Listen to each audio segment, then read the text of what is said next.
Welcome to Speaking of Pets, Take 2.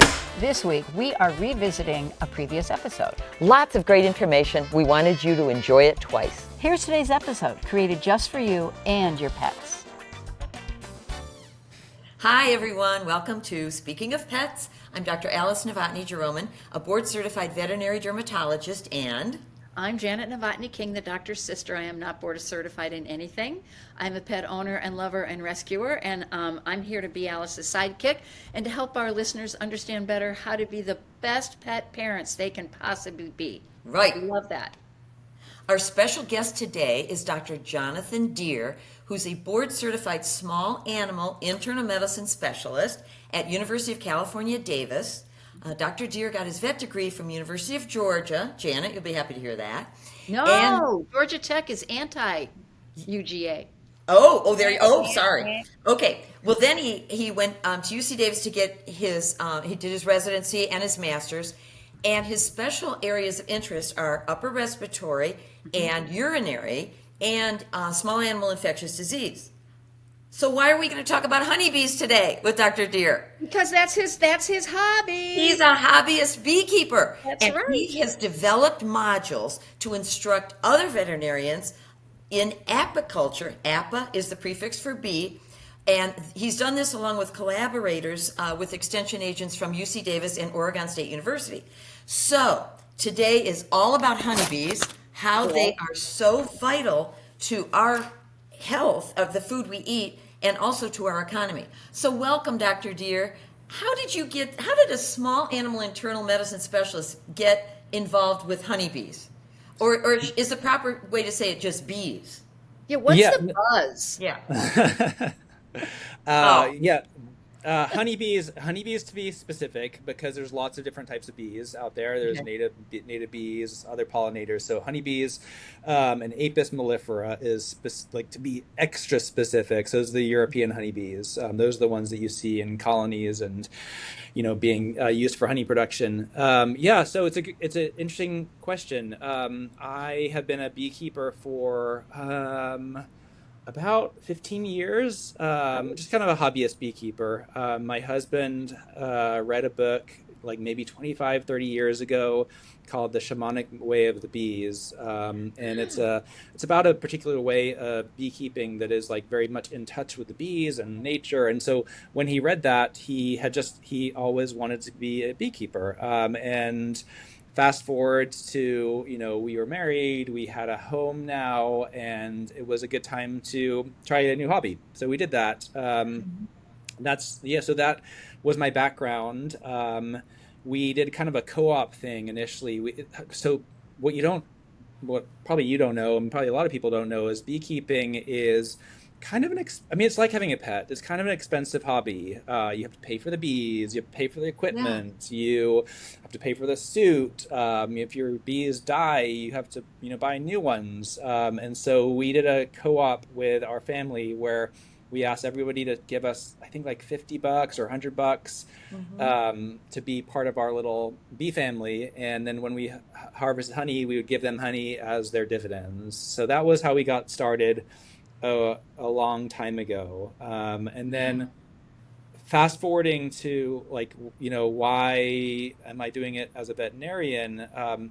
You might know, Alice or Jenna, you probably don't know that in 2018, the FDA kind of just buttoned down the hatches about antibiotic prescribing in the US. And so for a long time, if you were if you were in production facilities, so if you were raising cattle or poultry or bees, and you thought you had a bacterial disease in your colonies, you would just go to the feed store and buy Tylosin or oxytetracycline or something like that, and you just give it to your animals. And in a lot of ways, that was done both to treat disease, but also as growth promotion in a lot of these animals. So animals sometimes grow better when they're on antibiotics, and clearly that's not a good thing, right? To be giving cattle just buckets of antibiotics. And so in 2018, the FDA changed the legislation, or the rules, I should say, and said that if you want to give antibiotics to a food producing animal, you've got to have a veterinarian involved. And so for cattlemen and poultry farmers, that's not a big deal. They were already working with veterinarians. It did kind of rein in their use of antibiotics, which is good. Yeah. But they already had vets they were working with, production vets and whatnot. I have a question. So Yeah. before this, you could go as a cattle owner and just buy it over the counter. Yeah. You didn't need a script. Okay. Yeah, only Wow, certain. I had no idea. Yeah, not all antibiotics. There were only certain ones, but yes, it was kind of like a Wild West. There was Yeah. very very few rules. You could kind of do what you wanted to. Yeah, so then 2018 happens. You've got to use either a prescription, which you're all familiar with, or what's called a Yep. veterinary feed directive, which is a kind of a different word for a prescription, but basically, if you use a veterinary feed directive, it's you put an antibiotic in their food rather than like in water, for instance.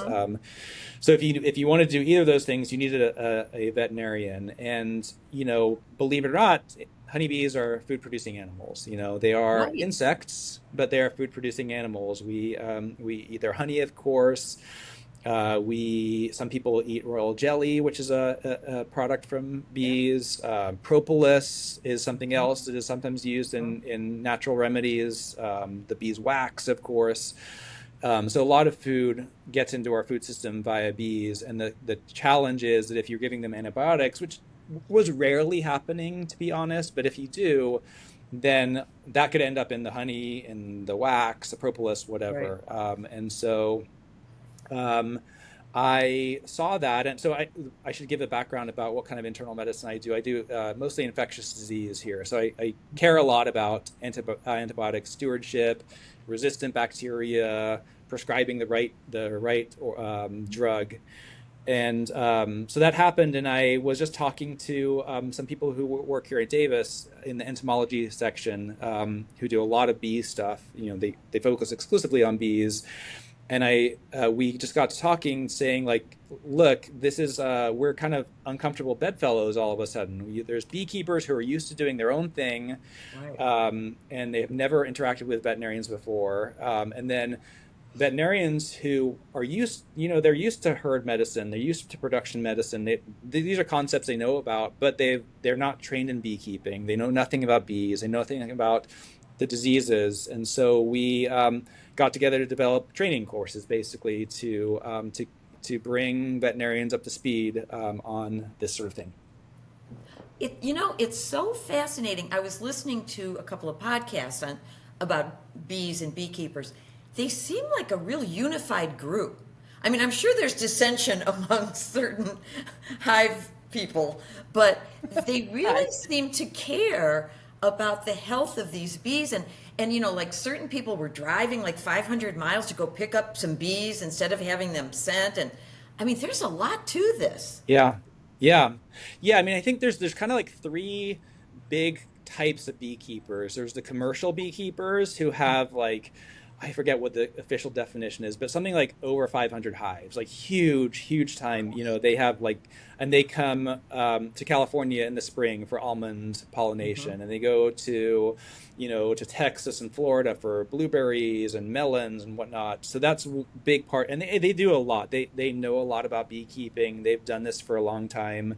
There are what are called the sideliners, who are like kind of in between. Like they have a lot of hives, they know a lot about beekeeping, but they're not. Maybe it's not their full time job, or they do other things. And then there's people like me who are hobbyists, who have somewhere between. Right now, I only have one hive, but we've had up to like 5 hives at a time. And so I think there's different philosophies and mentalities among those three groups. But I think in general, you're right. I mean, I think everybody cares about their bees, just like, a food producer really cares about their flock too. It's both economically important to them, but you get to know these animals too. And it's kind of crazy to think that you get to know honeybees, but you get to know them and they get to know you too. Well, that's your queen question. Oh yeah, I'm going to ask that. But I have to tell him, one of the podcasts I was listening to, she's a veterinarian and she was a practice manager. And I'm like, wait, this must not be the right podcast, because I wanted to hear about bees. And so she took what she learned from bees to her practice, to manage her practice, because they're so social.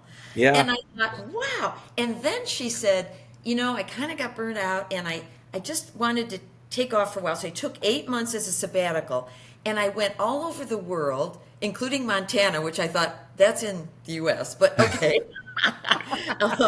And she spent all this time with beekeepers, and she said it was like her zen. And of course, now she raises bees.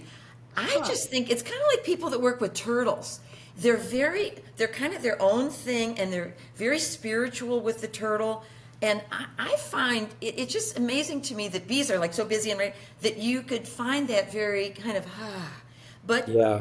you can apparently. Yeah, it's really interesting you say that, because so we had it was the SAVMA symposium here at Davis 2 weeks ago. So SAVMA is like the student professional medicine association, and they were here for their annual symposium, and we hosted a bee lab for them. And I was talking to this group of students who, many of them had never interacted with bees at all. They had taken our web modules because that was our prerequisite to learn a little bit about the biology and whatnot. But I was giving them this kind of pep talk, because some of them, you could tell, were kind of a little nervous about it. We're doing a bee hive inspection, and so we're pulling the frames apart and looking, and one of the things I said to them was exactly that you've got to be zen, you've got to be calm, because bees are very they're very they pick up on things. They pick up. Horses do. Yeah, they do, Yeah. and they use Yeah. they use pheromones a lot within the hive. Pheromones are a big part of how they communicate, and I think they pick up on our pheromones too. And so partly, you've got to be kind of calm, because you don't want to trigger them, but also, if you start, say one is kind of they sometimes get a little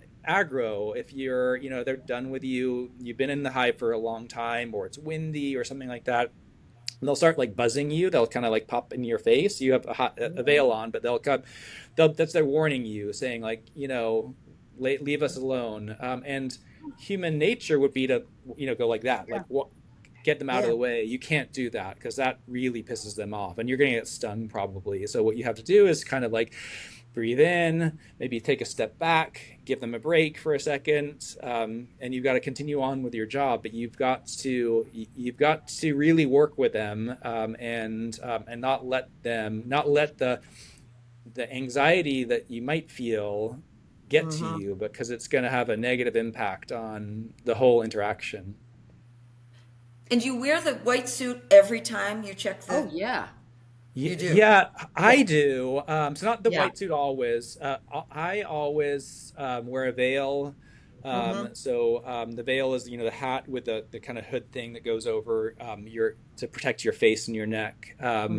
And then I usually wear some kind of glove, whether that be just exam gloves is often what we use.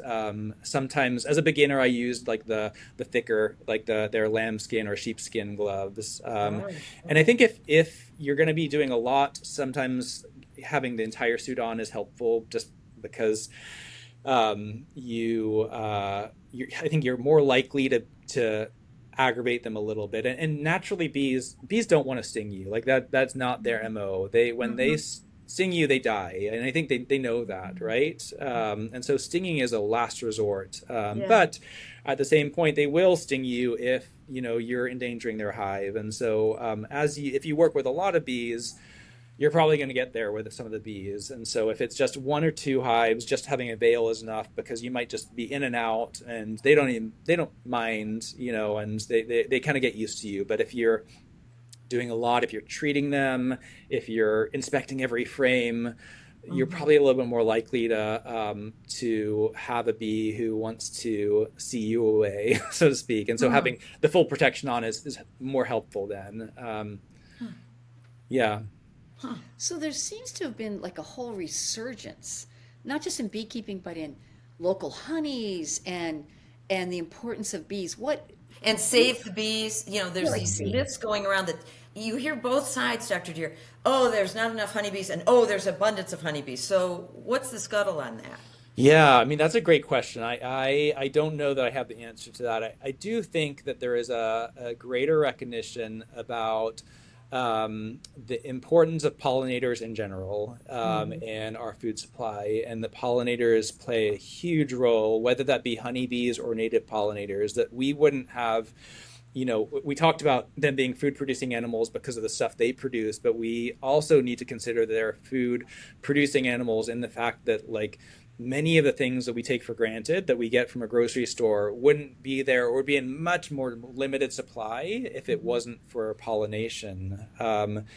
And so I don't know exactly why that's more in the forefront. I think that it's always been important. I think that in the 2000s or so, there was this thing called colony collapse disorder that became big news, where honeybee hives were being lost across the country, and that kind of made its way into the mainstream a little bit. And I think people just maybe they care about think that a little bit more. It's really tied into climate change too, which people care about climate change. And one of the things that's really cool about being involved with beekeeping from a veterinary perspective is this concept of One Health too. So I'm sure you know what One Health is, but probably a lot of listeners have never heard this before. But One Health is this concept that as a species, humans, our health and our success and our wellness is tied intimately to the health of other animals, to health of plants, and health of the environment. Like it's like a kind of no-brainer, right? Like we all know that, but we kind of forget that a little bit and think that we can go it alone. And I think bees are a really great example of you've got to think about the entire ecosystem, because bees are so important to us for food producing. They rely on us in large part for these commercial bees, but they also are being impacted by pesticide use, by climate change. Wildfires are big threats to bee producers in the California, for instance. So yeah, I think there's just a kind of a whole lot of reasons why people care more about bees than they used to.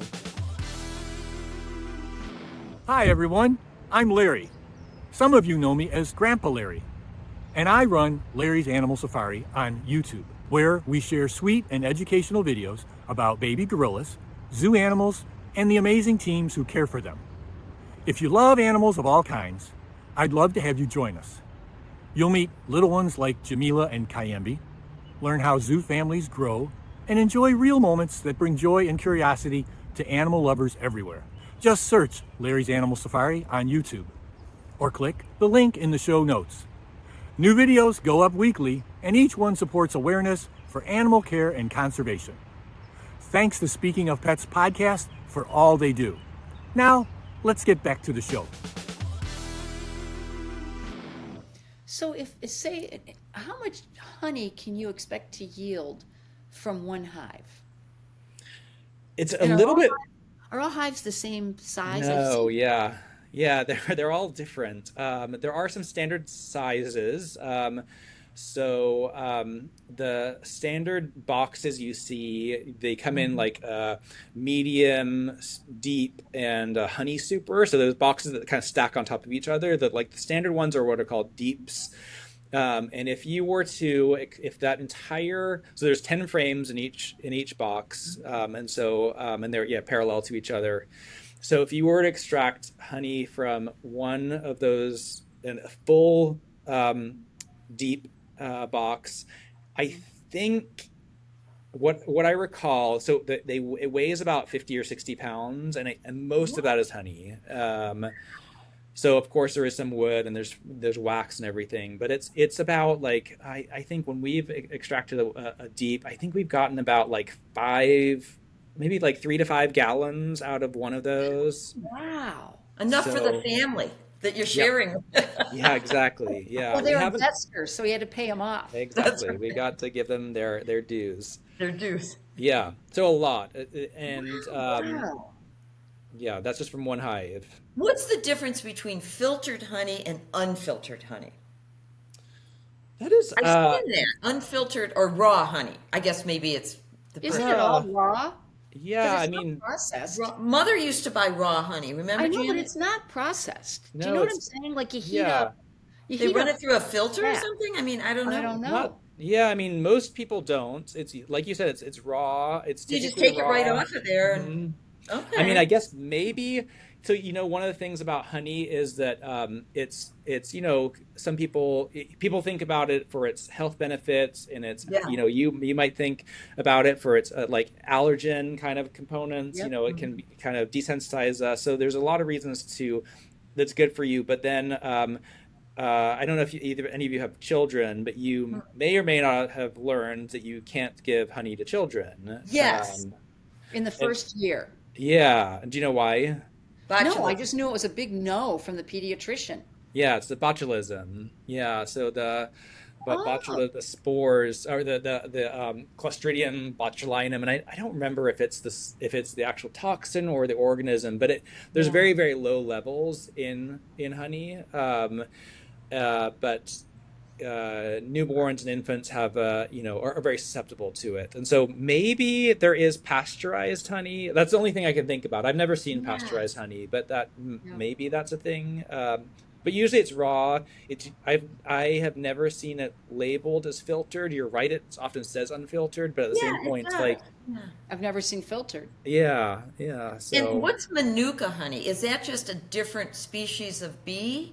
No flour. no, that's a Manuka honey that, has healing yeah. properties topically? I think it's always from New Zealand. That's I right. think it's from a flower or that Yeah, plant. I think it's from the acacia tree, some sort of acacia. Hmm. Because the properties that certainly the taste of honey, and I think to Oh, some degree, the components of it rely on the neck. So honey is just nectar that has been processed and evaporated, basically. So it's an invert sugar that has been digested by the honeybee. They have add enzymes to it.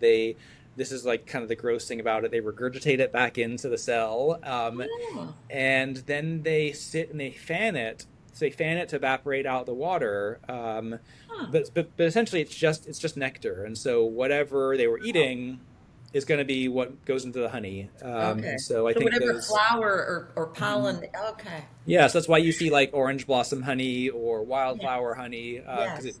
depends on where the bees were and what they were eating, and yeah.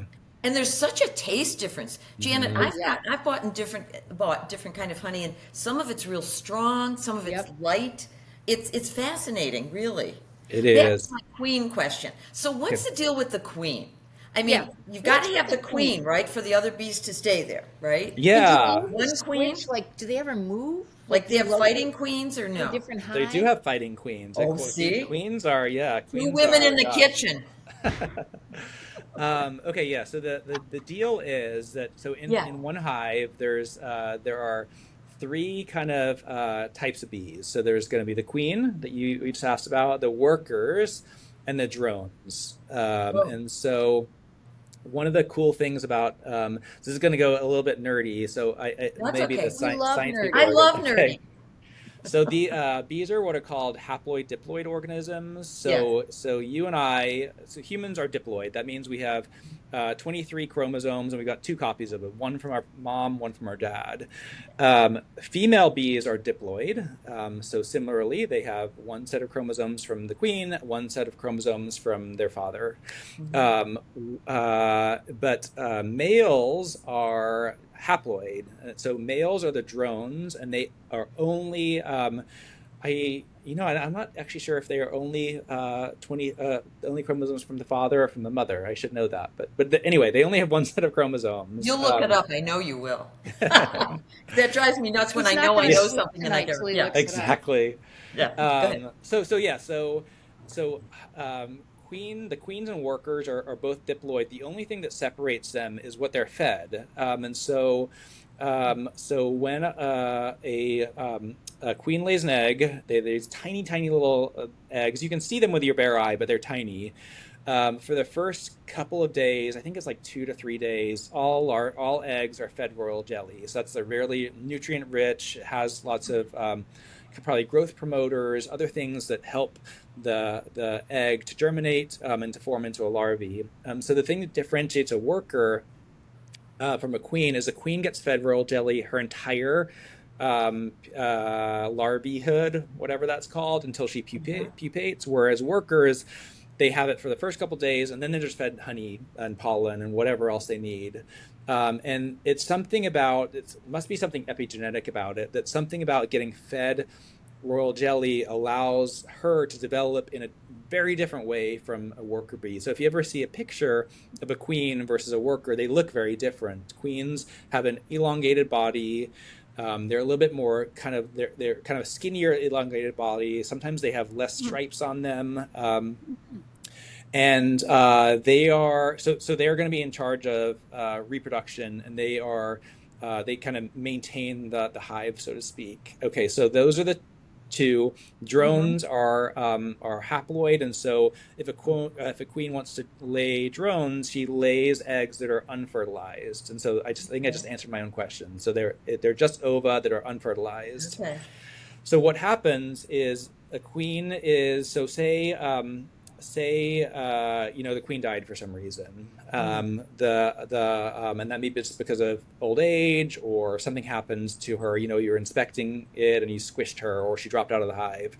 What happens is, because of the pheromones, the bees recognize that there's not a queen anymore. It means they say it's not queen right. And bees get really agitated when there's not a queen there. But what they will do is they recognize there's not a queen, and they know they have to make another queen. So what happens is they'll start feeding a handful, maybe like 5 or 6 cells, just royal jelly. So they make a new queen. And then queens, I forget what the incubation period or the gestation period is for queens. I think it's like 18 days or something around that. A queen will hatch.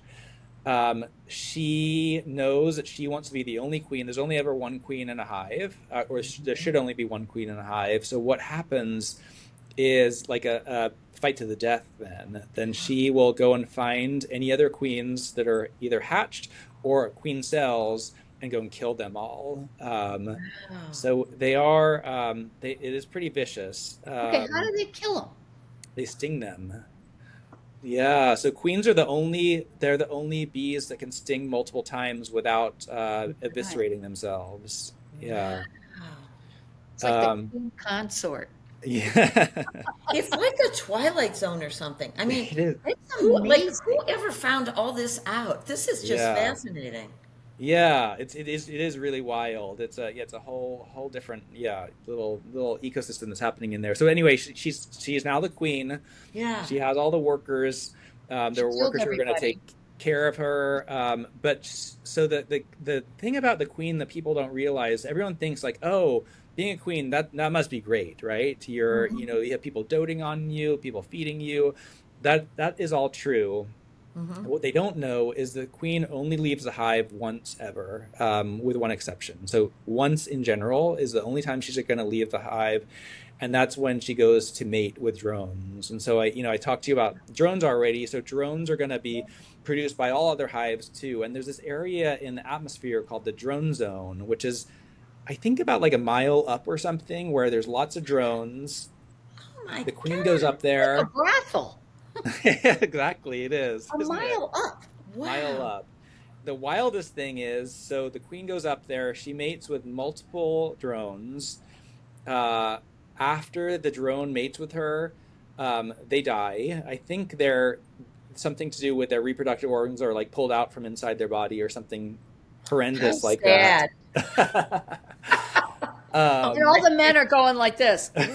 This is like incredible, but go on. I had no idea. So wait, so then the reproductive things get sucked out. Yeah, it's dead. Yeah. And They then have to get a private jet up. Oh then my they God. have a good time, kill all those men, and come back down. Yeah, And she knows exactly where to come back down to. Yeah, that's an amazing thing. Exactly. She knows where to go back to. And then she's got this thing called a spermatotheca, which stores all the sperm in her body, so that when she's ready to lay eggs, she can like then fertilize the eggs as they're being laid. Yeah, but so getting back to, that's the one time that she ever leaves the hive. So she's, people think of her as like as the queen, and that's her name, but she's really like a servant. All she does for the rest of her life is lay eggs, and lays about 1,000 eggs a day. What's the lifespan of a queen? How long do they live? Yeah, it varies. If no injury to her, I mean. I think so. I think a natural lifespan of a queen in a healthy hive is about 3 to 5 years. So she's the oldest out of most of out of the hive. Commercial beekeepers will do what's called requeening most years. They will pull the queen out and put a new queen in, because young queens tend to lay more eggs. They'll have a more productive colony if they have a young queen. Oh my God. Janet, did you have any idea? Yeah, what you were getting into. Going on? So there must be a certain time of the year. I mean, she's not in Ohio. Like Janet and I are from Ohio. Yep. She's not going like up a mile up, in January, right? Yeah, exactly. Gotta be nice weather. It's they only come out of the hive for like kind of scavenging, foraging activities when it's nice weather. If even like, so in California here, we have our hive in our backyard. It doesn't get as nearly as cold as Ohio, but it gets kind of cold, and you will see on a cold day like maybe one bee coming out like every 20 minutes, and that's partly to they may need to use the restroom. They don't do that in the hive. They go outside. They're really clean little creatures. This is like I bizarre. know. I think it's a little rest fascinating. area, and then I'm scared because I might get interested in this. This is really fascinating. And how far do they travel? Don't they go like 2 miles away and then come back? Yeah, I mean, I've read anything up to 8 miles. I don't. It's hard I read to. that. There have been some studies where they like put a little like radio monitors on them, and they go for a really long way. But getting back to your question, in the cold season, they're only going to go outside the hive if it's absolutely necessary, like maybe to take a dead bee out or do something that's critical. And then once what they call a nectar flow, like when plants start like flowering and there's lots going on, then that's when the hives start building in size, and there's going to be drones that are born. There's going to be new queens, and the queens are born throughout the year, because something could happen to a queen at any point. So I think that making a queen and the reproduction phase is probably is happening anytime the hive is active. So from in California, it'll be from like March through till like November or so, and in colder places a shorter period of time. Are you teaching beekeeping? Yes and no. So I am still just a hobbyist. I think it's really fascinating. I've read a lot about it, and we've been part of a beekeeping club for a little while. But I recognize that I am not a master beekeeper. So there's just like there's master gardeners associations. There are master beekeeper clubs.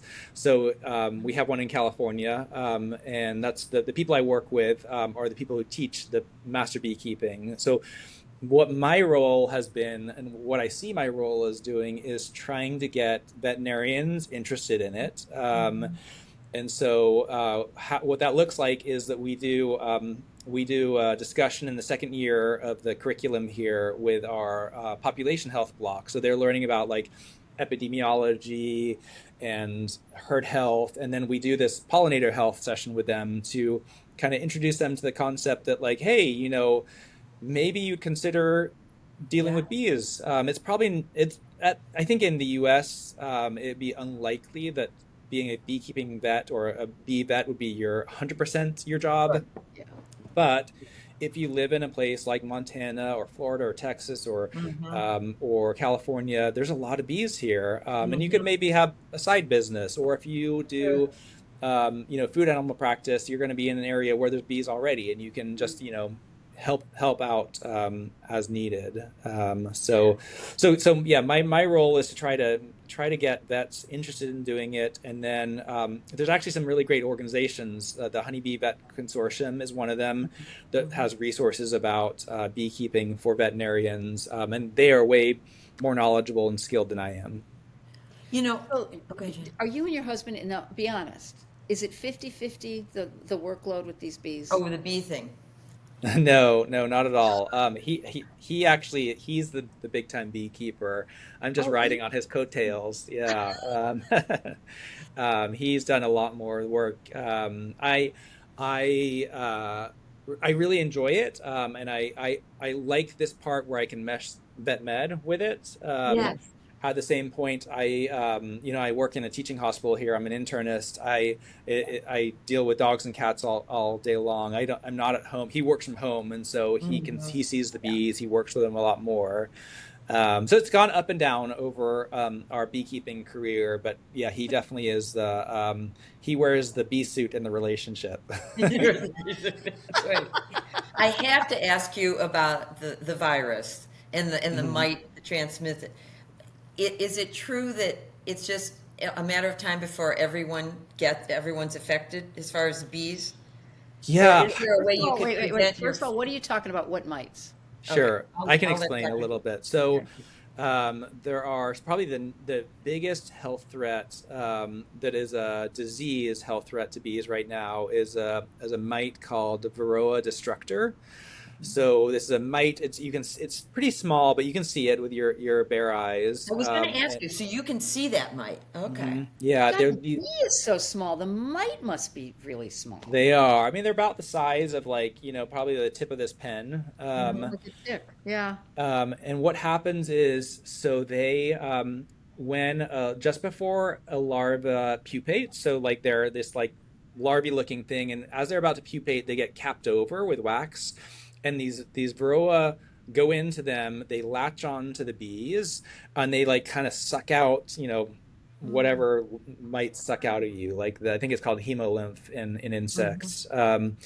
And so that's the way they live, but they also transmit diseases. And so one of them they transmit that's pretty well documented is something called deformed wing virus. So then the bees are born and they've got these kind of funky looking wings that don't really look like they work very well. They kind of look like they're folded. Wow. Sometimes they're just odd shapen, they're smaller. And I don't know, I have no idea how well they can fly. I would imagine it really impedes their ability to fly. Yeah. The good thing is that bees do a lot that is not flying. They have a lot of roles in the hive too. They have nurse roles. They have queen, like the ones that are taking care of the queen. They have funereal bees, like they take the dead bees out.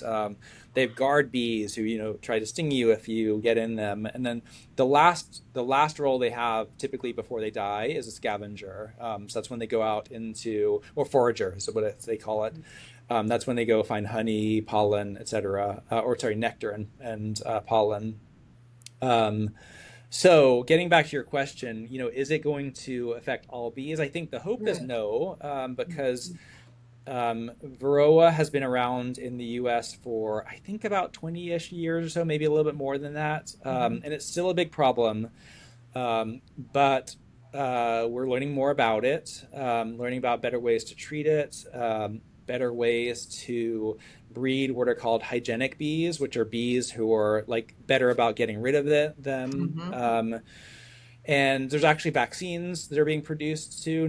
There's one that I've read about for Varroa, but there's other vaccines that are actually commercially available for other bee diseases. So I think that we're moving to a place where hopefully we can manage this better. And So I can tell you that with really effective treatment, you can really minimize the mite load, and thus the likelihood of these diseases is much lower.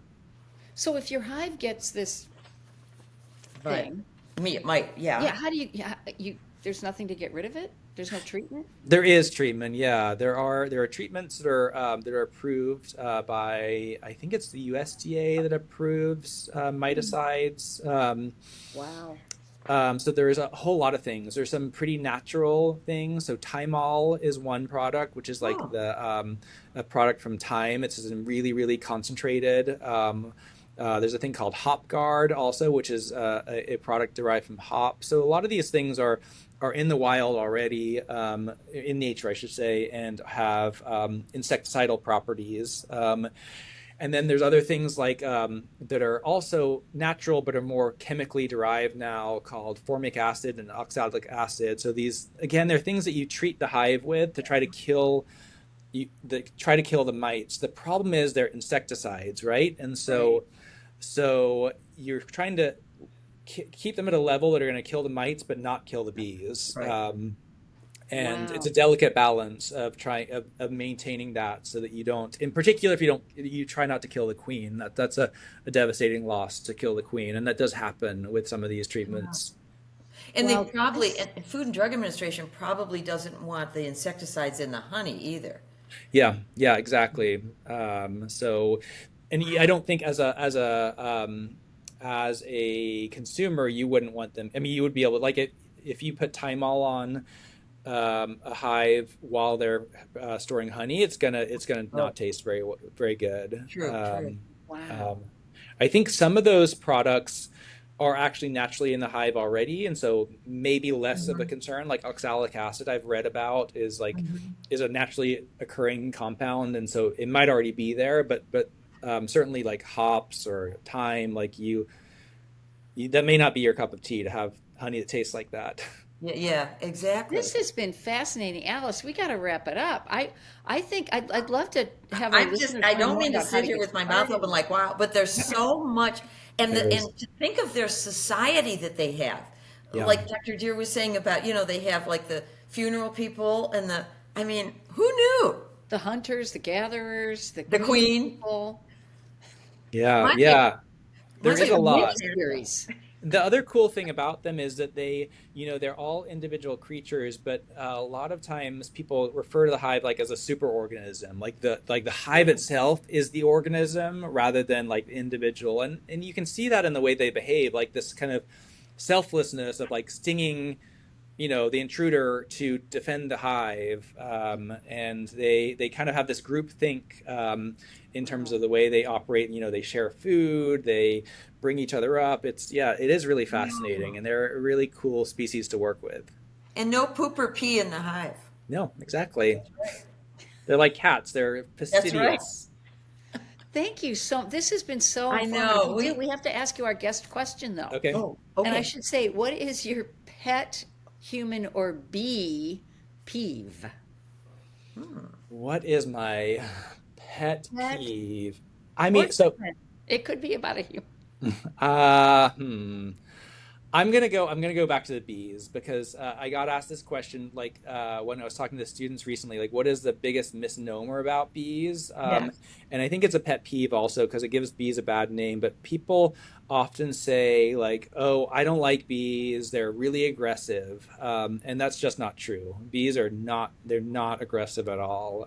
They can be defensive. Sure. Like if you jump into their hive and shake them around, Yeah. then they're not going to like you. But those insects that are buzzing around you at the picnic and trying to get your food, those are not bees. Those are Right. probably wasps or Yeah. hornets. And I mean, every insect has its role. I don't want anything to do with those ones, though. They Right. they are they are they can be a pest. But honeybees they're calm, they are docile, and they're really important. And so I think they get a bad name, unjustifiably so. But I think it's improving because I think people are really caring more about that. And Yeah. you also see more honeybee Yep. logo stuff. You know what Yes. I mean? Which can't be bad. Yeah. I don't see a lot of devil logo. Or Just roach saying. logos, Right. Yeah. fish Yeah. logos. There's a lot of potential there. Well, before we go, what pets do you have, Dr. Deere? I'm actually currently petless with the exception of bees. Yeah, we Ooh. We had a dog and a cat for years. Who it's been 3 years since we lost our cat, and miss having both of them around. But Yeah. I think when the right creature wanders back into our life, we'll get probably another cat first. But right now it's just the bees, and a lot of travel because we don't have pets. Oh, that's right. Oh, That that's you're true. right. The travel part is kind of on hold when you have I agree. Yeah. It's hard. Yeah. Yeah.